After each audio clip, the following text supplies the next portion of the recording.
Saat gadis kecil itu hendak menaiki kapal, tiba-tiba ia melihat sesuatu yang mengerikan. Hutan di sekitarnya berguncang aneh. Sebelum siapapun sempat bereaksi, seekor makhluk raksasa berbentuk segitiga setinggi ratusan meter perlahan muncul. Suara lengkingan tajam memecah udara, membuat semua orang langsung panik dan berlarian menuju kapal. Tapi betapa terkejutnya mereka ketika sang kapten langsung memerintahkan anak buahnya untuk menghalangi siapapun yang masih ingin naik.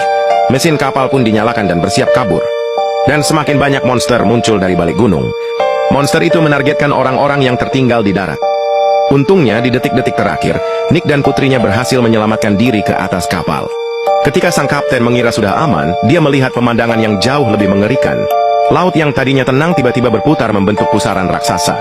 Lalu dalam sekejap, gelombang dahsyat menyembur dari tengah pusaran itu saat makhluk yang bahkan lebih besar dari kapal muncul dari dasar laut. Monster raksasa itu dengan mudah membalikan kapal. Orang-orang yang berhasil naik, kini berhamburan jatuh ke air seperti udang direbus dalam kuali.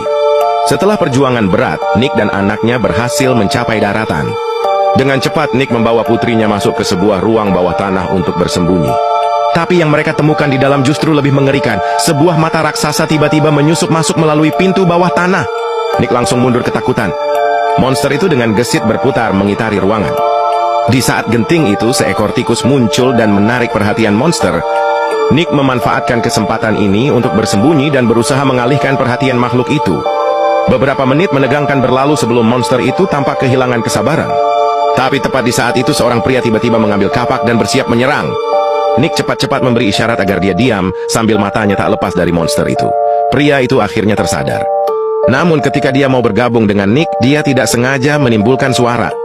Dengan refleks, monster itu langsung menyadari suara tersebut. Dalam sekejap, Nick menarik cermin dari sudut ruangan dan mengangkatnya sebagai perisai. Saat monster mendekat, ia hanya melihat bayangannya sendiri di cermin. Tak menemukan apapun, makhluk itu akhirnya mematikan lampu sorot matanya dan perlahan mundur. Baru saat itulah ketiganya bisa menarik napas lega.